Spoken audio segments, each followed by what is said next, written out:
So I think I'll share screen and you'll have to project that to. I'm already projecting it. As soon as you Okay. share your screen, we should all be set.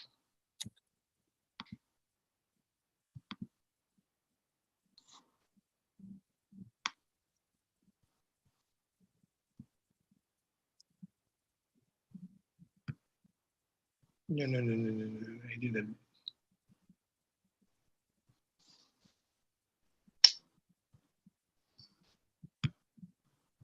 What happened to that? What happens to me? Once I lose that Zoom thing, it's not even there.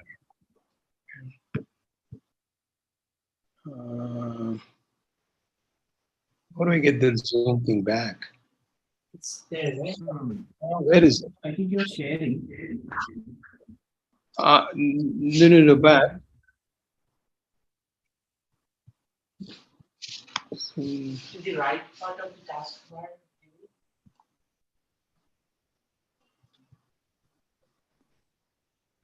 Fifth from the. Oh.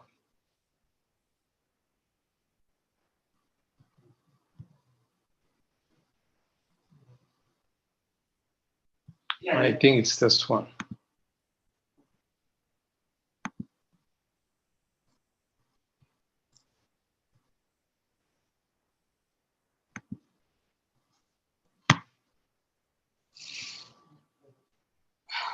So Diganta, are you there? Yeah, I'm there. Well, how come I can't see your screen? I'll start sharing. Yeah, okay, you're not shared yet. Okay. So is this screen visible? Yes. Okay.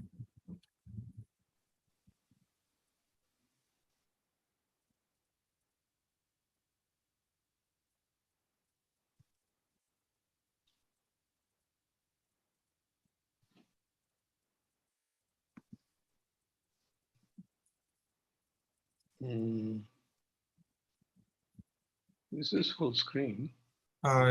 Yeah. So is it visible to everyone? It is visible. Let me one what? Right on the screen, can you Double click. on the screen that he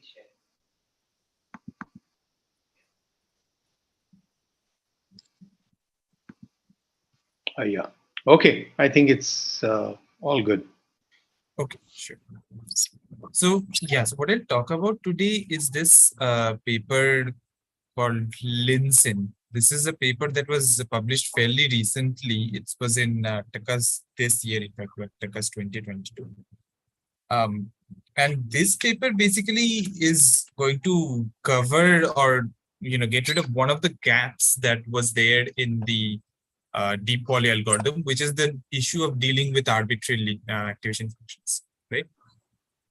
So let me first begin by sort of motivating the problem in the way that they have done in the paper. And their motivation is that basically there is this huge zoo of activation functions, right? And various people have designed very specific activation functions so that they perform well in various scenarios.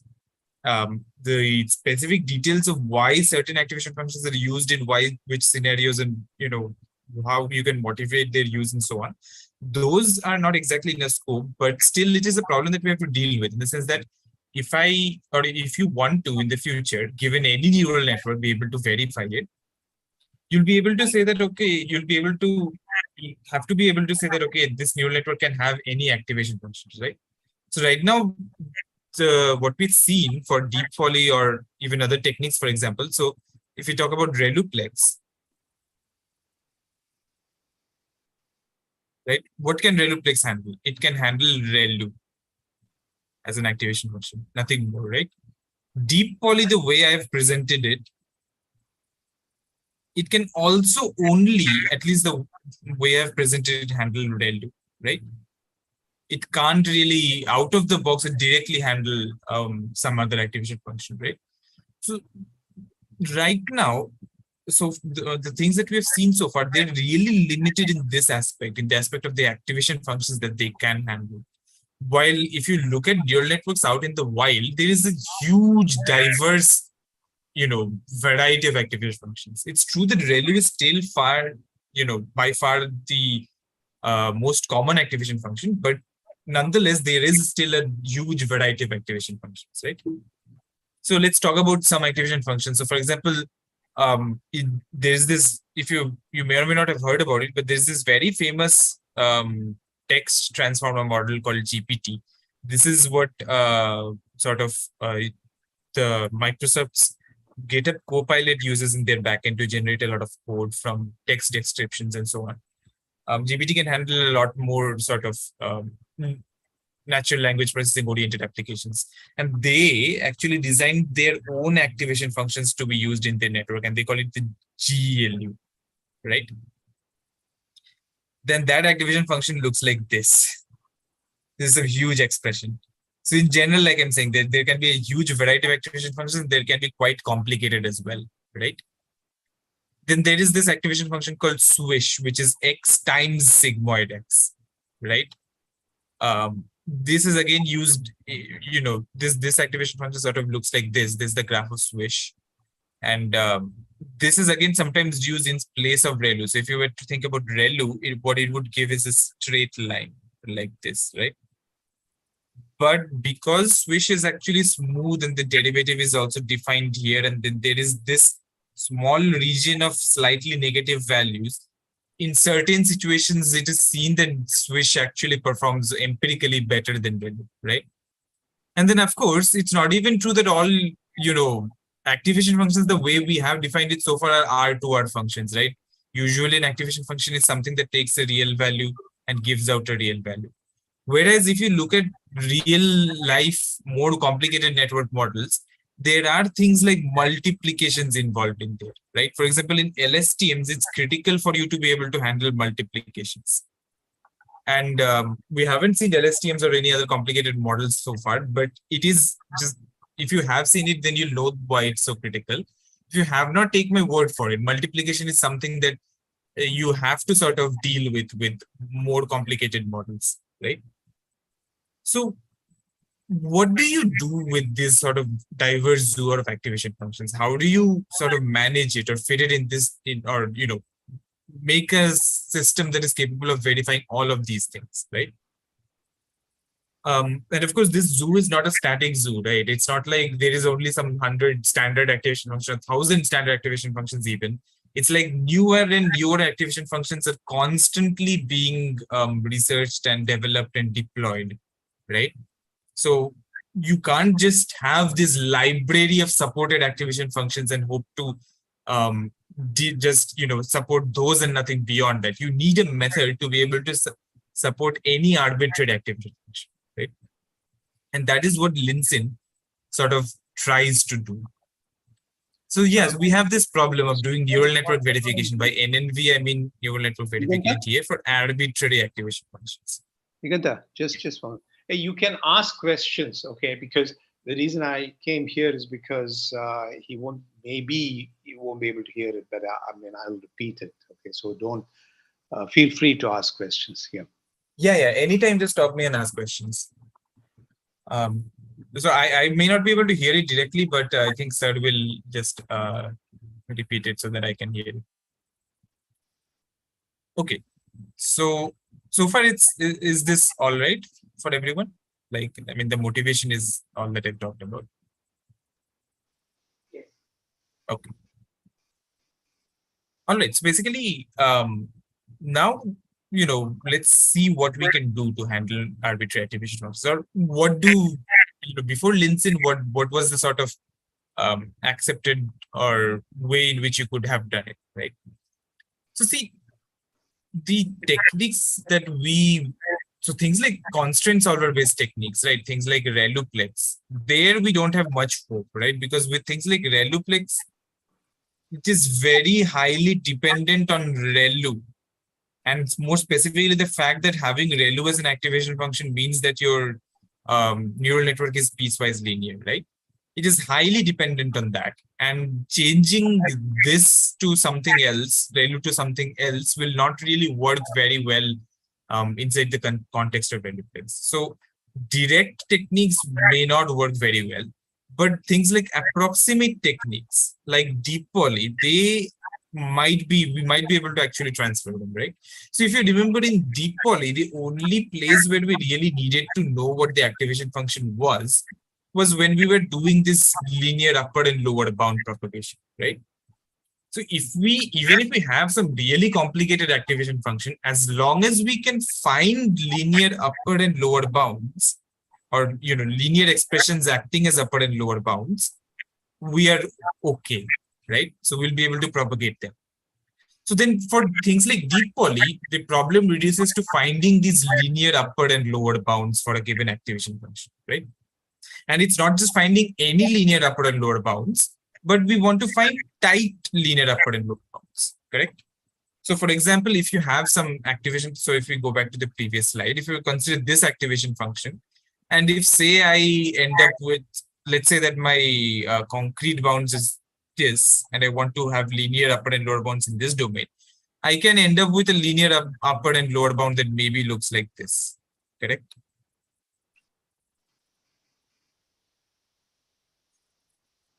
Or maybe I can have something much worse, which looks like this, right? Of course, these red bounds are wasteful. They're not tight at all, and we can find better bounds. What we're looking for ideally are these sort of blue bounds, which are much more tighter and give us a much more better over approximation. You lose less information and introduce less points which are actually not there if you have tighter bounds, right?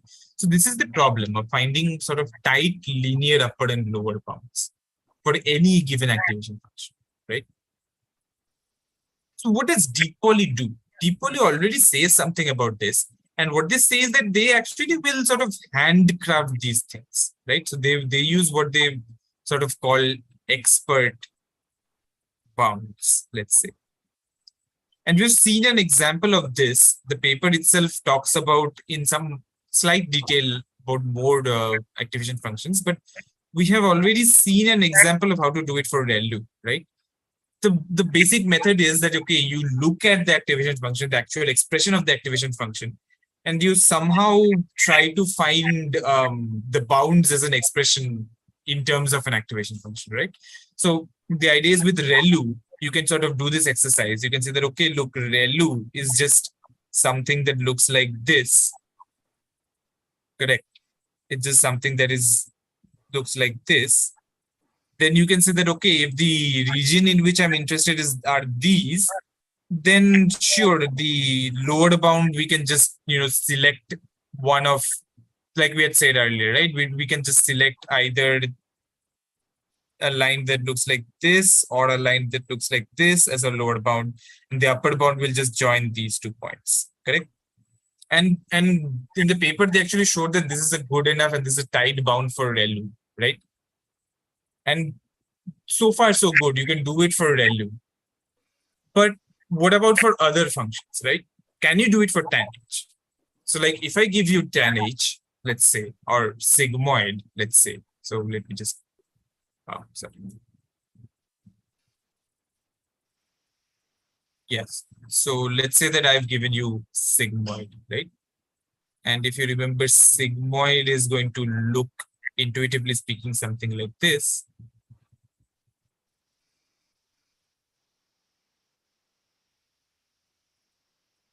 Right?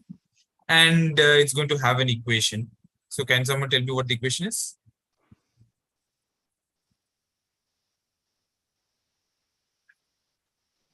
Hello. It's 1 by, huh? Hello. 1 by 1 plus e to the power minus 6. Yeah. 1 plus e to the power minus 6. Yeah. Yes. So anyway, so basically this this function, if I say give you, and then I tell you that, okay, we are interested only in this region, some A to some B, right? And I ask you to find bounds for it. So I'm asking you lines that basically look like this, that bound this function, that are tight, and that are lead to the least amount of over approximation and so on, right? can you do this? Like, in terms of A and B, can you find such good lines? Right? Or do you think it's very easy to do them? Can somebody give me any idea how you would go about doing it in an expert way, for example? According to what the interval Yugandhar, can you hear? No, I couldn't hear that, I think. Oh, so I'll speak from here. So, so I think like if you take straight lines, Mhm. then it might intersect, or you might have to go quite above the curve, and that will Yes. that will not be a tighter bound. Right. It's not possible to have a perfectly tight bound, but still, if I tell you that, okay, straight lines is all you're allowed, and still give me the tightest possible thing, right? Then we can find a tangent, and just above that, a line above that will be a tight bound. Sure. Yeah. Right. So you'll have to find a tangent, but tangent where? For example, if I try to find a tangent here, right? And again, I'm not drawing this very well, but let's say that we have a tangent at this point, correct? So this will be something like this. Then, of course, this is not a line that, that this is ending up intersecting. So you'll have to shift this line above, and then maybe your line ends up looking like this, correct? As an upper bound. Whereas on the other hand, maybe this would have been better as an upper bound, right? Yeah. So you'll have to sort of figure out where you need to find the tangent, and then how much you have to shift it, and so on. And you can figure it out. Basically, you can solve it something like, okay, what is, so if I call this f of x,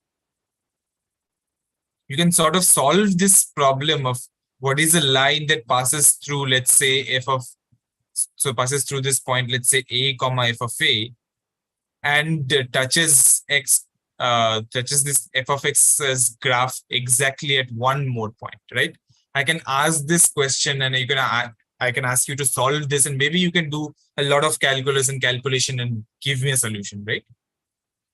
But it won't be easy. And once you've done this for sigmoid, then there is no easy way of translating it to tan h, right? Now, if I change my f of x and say that, okay, now f of x is basically tan h of x, you'll have to repeat this entire process again, and you have to do it for every function. And it really depends on how complicated this function is. It might be that for certain functions, this problem is not very easily solvable, right? This problem of finding a line that is touching this point and exactly one more point, it might not even be solvable analytically very easily, right? For ReLU, it was really easy. For ReLU, we know that, okay, the graph just looks like something like this. So if you're looking for a point or a line that is at this point and touches the graph at exactly one more point, that point has to be here, and we can just join these two, right? But for more complicated functions, we don't really have such an easy way of doing it. You can still do it. People have done it. For example, for sigmoid and tan, definitely people have found ways of finding tight enough lines, but still, it's really a hard sort of manual case-by-case process. So does this make sense to everyone, or What does LynSym do? Yeah. So what LynSym does is they automatically will give you a method for computing bounds. So the idea with LynSym is you pass an activation function. So this is what LynSym will do. You pass it in some activation function, some as an expression, in fact. So you'll pass it just some activation function. And then LynSym, it'll also take in these A's and B's. So these two things, in the previous picture that we had, the bounds. So it'll take A and B. And then LynSym will automatically give you back a linear upper bound and a linear lower bound. So LynSym finds this line for you automatically. It can do for all functions, or some class of functions, or some restricted things? Or, yeah, so it is only restricted by the solver that it uses in the backend. And that solver actually can handle a very large class of even nonlinear functions. So it just has to be some expression involving, your usual addition, multiplication, subtraction, division, but it also allows things like trigonometric functions, exponentials, logarithms, like tan H, all of those things, right? Hyperbolic trigonometry functions. So all of those things are allowed, and you can have combinations of them as well. So it is always going to be some class of functions, because how do you input an arbitrary function, right? So it will be some class of functions, but this is by far the largest possible class of functions. So I guess a good way to say that is that any sort of class of functions that you can write a closed form expression for in terms of trigonometric, exponential, logarithmic, and hyperbolic functions. Anything that you can write as a closed form expression of these things, LynSym can handle. Yeah, and but again, what this is is is there a degree of tightness that it guarantees, or yeah, it will guarantee you, so you can pass it some value of epsilon, and it will guarantee you that things are epsilon tight up to that. So it does have a degree of tightness that it guarantees.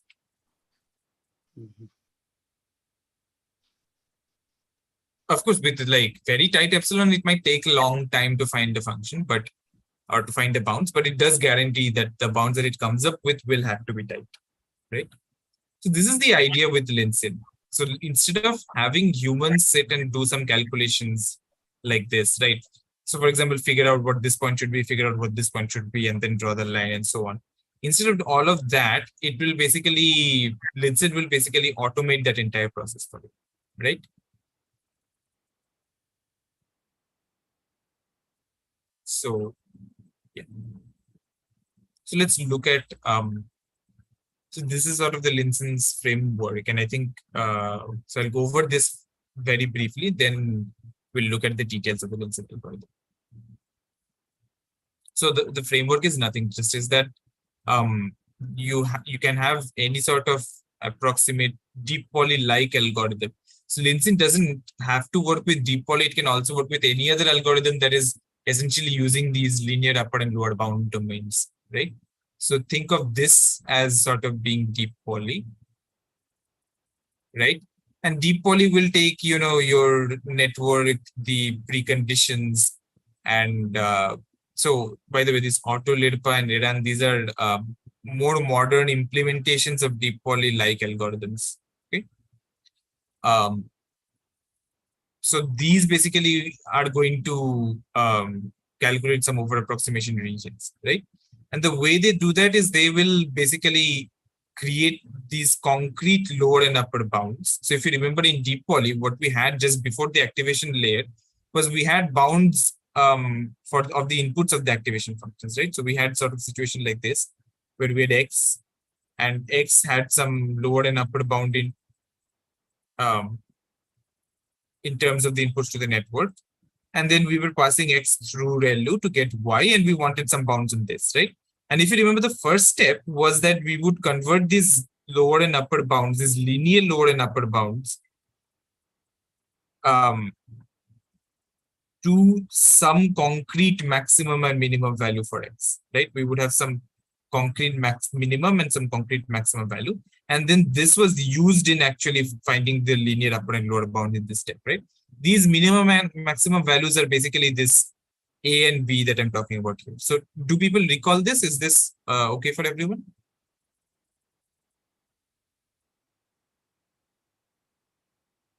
yeah, yes. Yeah, okay, sure. So then your deep poly or whatever, this produces these linear or this like concrete lower and upper bounds, which are these LIs and UIs and so on.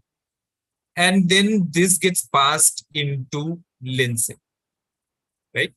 And then LynSym basically what it does is that it does something like a guess and check, or sort of guess something, verify, adjust, and then verify again, and so, right?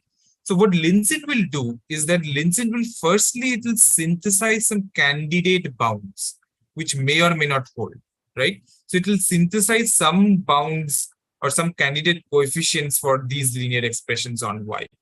So if we think about y, let's say it's bounded by something like this, right? And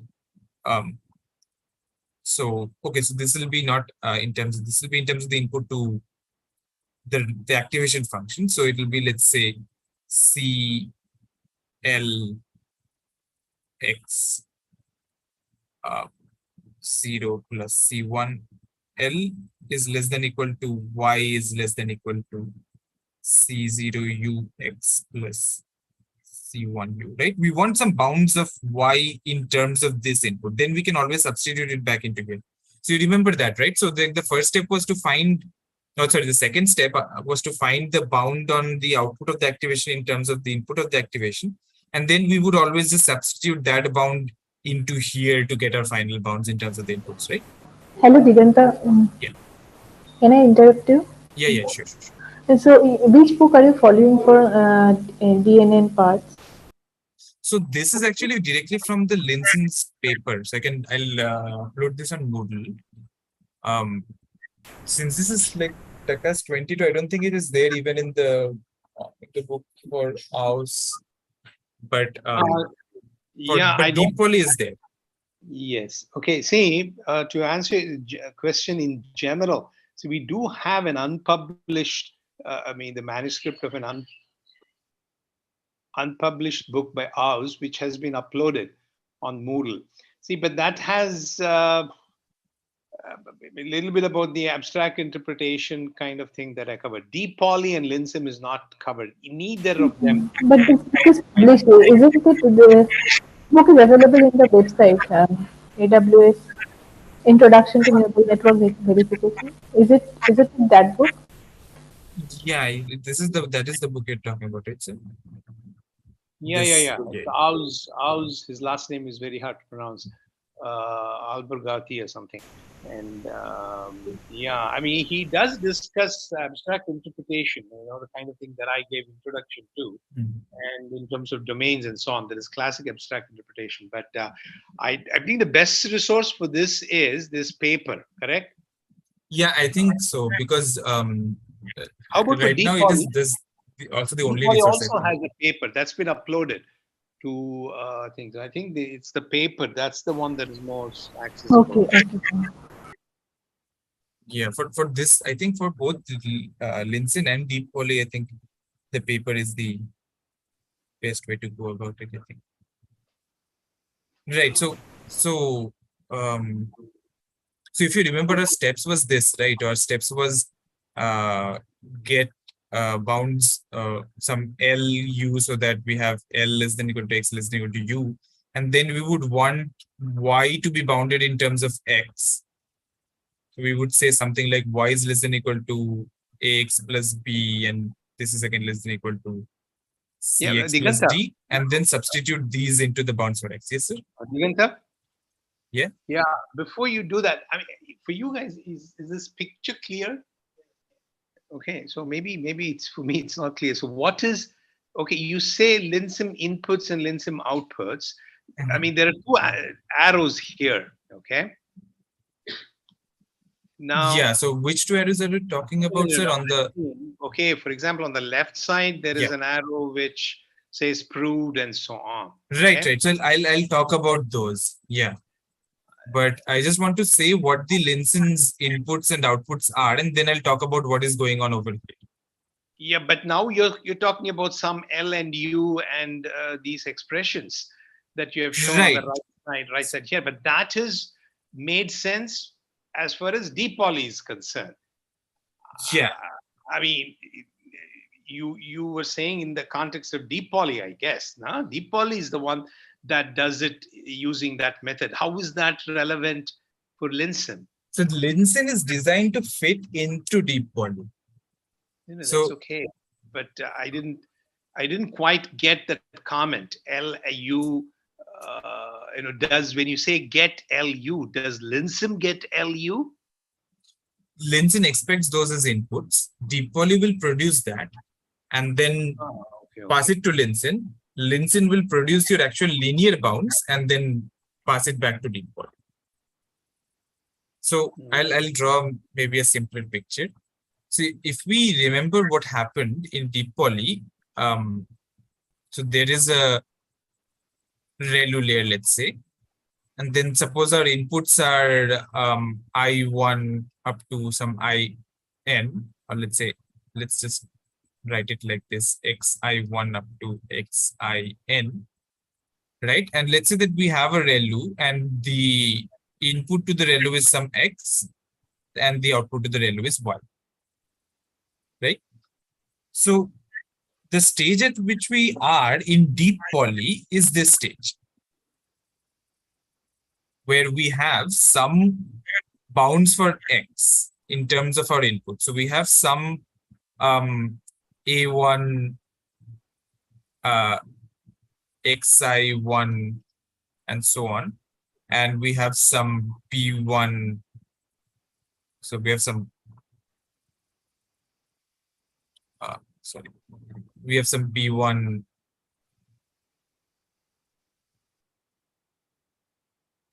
x I1 and so on, right? So b2 plus b2 xi2.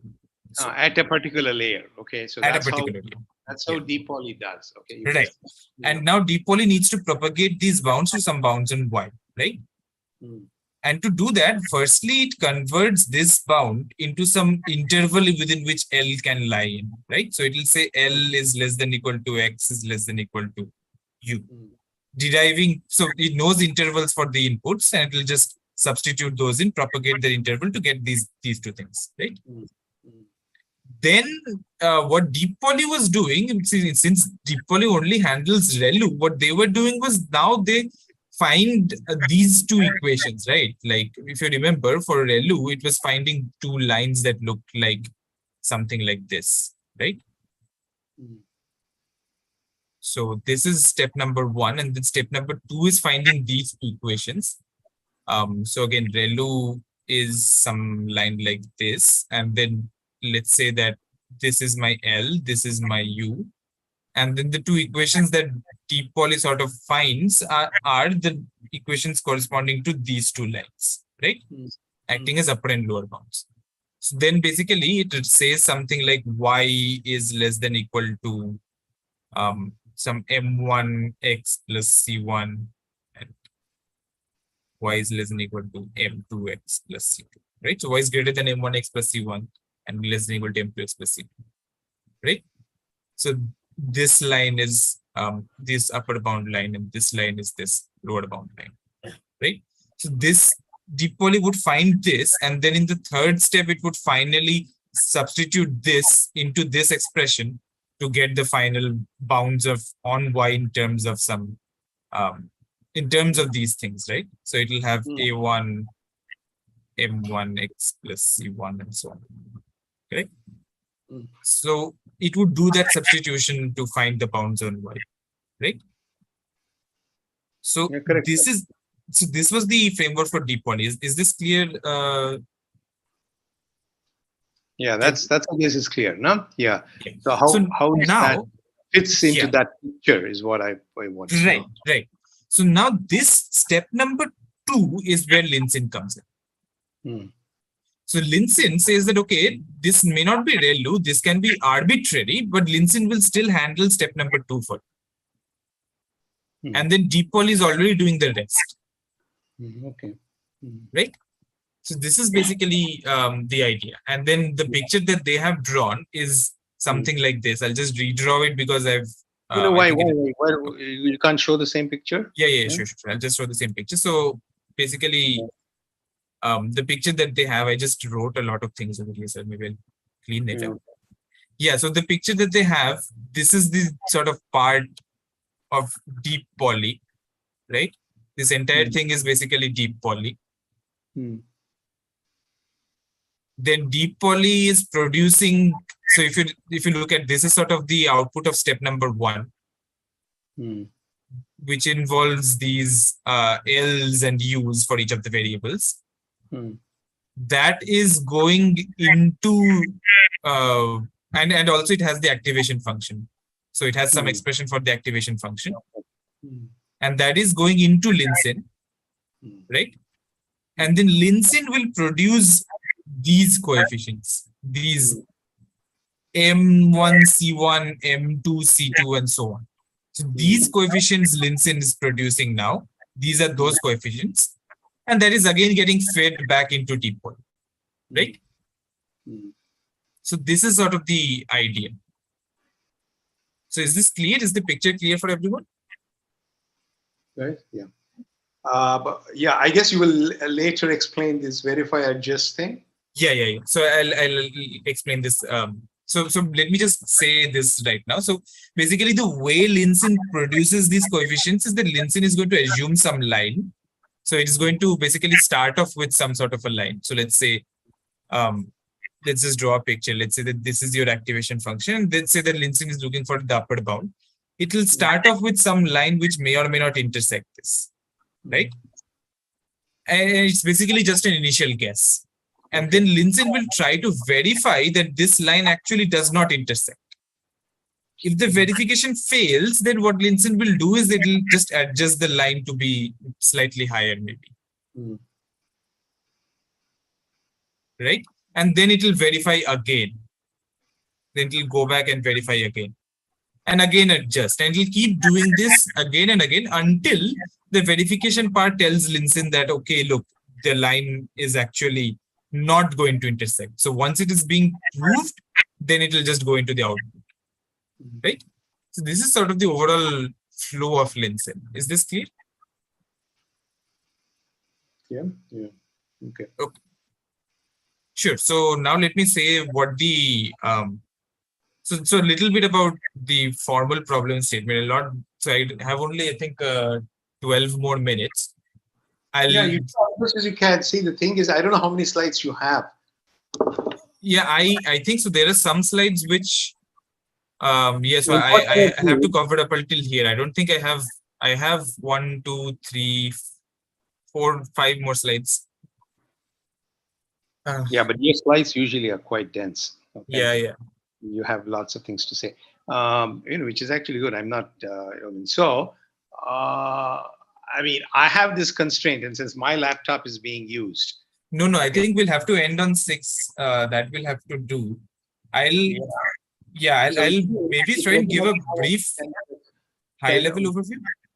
Yeah, I think you should do that and then get into details next time. Yes. Right. Sure. Yeah.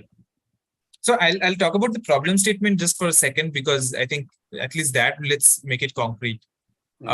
So the activation function that LynSyn expects, as I was saying, it's basically going to be just some expression involving those sort of sines, cos, log, exponential, tan h, other hyperbolic functions, and so on.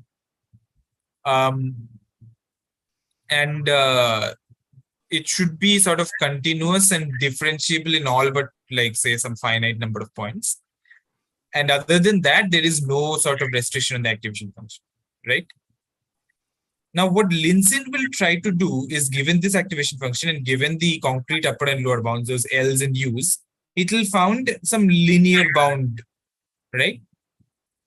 And it will sort of guarantee you that the bound is a sound over approximation and that it is as tight as possible.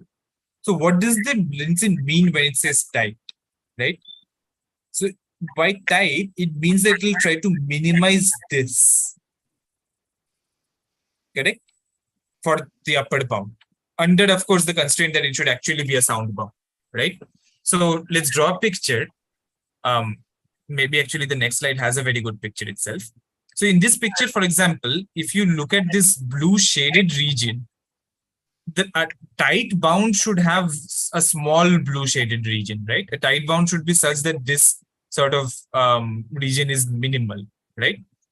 And so that is what basically LynSyn will try to do. It will try to minimize this blue shaded region, constrained to the fact that the bound should actually be sound. So for example, here the bound is turning out to not be sound. The line is intersecting our blue activation function. So this is not a valid bound. But it will basically try to find a line that minimizes the area under it, or the volume under it, if you will, constrained to the fact that the bound should be like sound, right? And then the volume is given by some integral like this, right? And again, in general, LynSyn actually does not assume that the activation function has to be something that is real to real. It doesn't assume that. What it assumes is that activation functions can be any function that takes multiple real valued inputs to one real valued output, right? So something like a multiplication operation, that is actually a valid activation function, quote unquote, under LynSym. So LynSym can actually sort of take as input an quote unquote activation function that multiplies the output of two nodes and produces a single value or single real value as an output, right? And again, like I was saying, this is actually very common in things like LSTMs. Okay. So yeah, so this is the formal problem statement. You want to find a line that acts as a bound. Let's just focus on the upper bound, let's say. You want to find a good upper bound or a valid upper bound, and we want to at the same time minimize this area underneath it, right? So is this clear to everyone? Yeah. Right. So the very intuitive or high level overview of the algorithm is as follows, right? We will basically have two phases. The first phase is going to find the slope of this line. So it's just going to focus on finding a slope value, right? It's just going to find some slope. And in this phase, we don't care about the actual shift or the actual sort of the constant factor in the line. We just focus on minimizing volume given a certain slope. And we don't care about being sound in this phase. So in this phase, all we're trying to do is we're trying to find a slope that closely imitates the slope of the activation function that we have. Diganta, I mean, are you guys clear about what sound means? I guess sound means that it has to be a real upper bound. It cannot be like, for example, here, this green line is not sound. Not sound. Huh? Yeah. And it's not so precisely because over here there is a region where it's not an upper bound, right? Okay. Yes. So this is the region in which it's not sound. Emphasize so that everybody understood. So Yeah, first it minimizes the volume without caring about soundness. Okay. Yeah. And at this phase, it's basically fixing the slope or finding the slope, trying to mimic the shape of the activation function as closely as it can. And in this phase, it doesn't care about soundness, right? So it will basically, so for example, here you might get some line that is, so if this activation function was slightly different, you might have gotten some line like this, which is also very closely mimics the sort of the average slope, if you will, of the activation function. But you won't care about soundness in this phase. What you will care is that you will try to minimize the volume, right? Then in this second phase, minimize the volume over what? I mean, right. So, I mean, because there were already two things that you drew. Okay, this. Right. So, for example, here. To what objective function? Right. So basically, for example, over here, let's say that if we had taken this line, right? Then although we're saving this volume, we are adding all of this volume, right? So in that sense, it might turn out that this second line that I've drawn is actually not the minimal volume line in this case. So precisely what we do is we try to minimize the volume. We don't care about soundness, but we try to make sure that the slope is sort of matches with the existing slope of this thing, right? And that turns out like you can phrase this as an optimization problem and minimize the volume. So in this sense, if you had chosen this line, then all of this extra volume would have come into the picture and may have dominated the savings over here. And it may be the situation that actually turns out to not be the optimal volume line, right? Is this, does that make sense? Yeah, so minimize over all possible slope planes that you have, yeah? Right, and they should satisfy, or they should still be upper bounds for some finitely picked points, and we'll go into all of those details. Okay. But it's not like we care about the soundness, but at least over here, if you look at these points that we have, right? It should still be an upper bound at these points, it might not be upper bound between them, but it should still be an upper bound for these points and minimize the volume, right? And so this is basically what we're doing. We're minimizing the volume over all possible lines. And the only constraint on the lines is that, if we should choose some points in the activation function, and the line should not pass below those points, right? So here we have 1, 2, 3, 4 points. We're not allowed to take a line that passes below these points, for example. And under this constraint, we're allowed to choose any particular line, and we're trying to minimize the volume. So for example, this is still a valid line that we could have chosen. 3 minutes to wrap up. Yes. Back up. I have to back up too, so they won't wait for me. So right, sure. So I think this is the first phase. I'll just say one more thing. In the second phase, what we do is we will fix the slope, and we will keep shifting this line upwards by small increments, checking every time using some SMT solver whether it actually is an upper bound, and we stop whenever we find the correct upper bound. Okay. So this is the second phase in which we find a shift. So this shift that we find, we just we'll shift the line upwards. We'll maybe try some line like this, and if it works, then good. Otherwise, we try a slightly higher line, and this time it succeeds, and so we determine it. Okay. So this is all that I'll say right now. Yeah.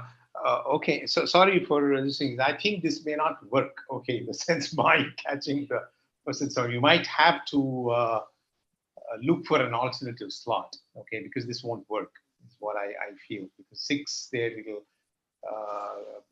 leave, and then I'll be stranded here. So I will exchange email, okay, to find out, or we'll do next Wednesday. Huh? We have WhatsApp, so we figure it out and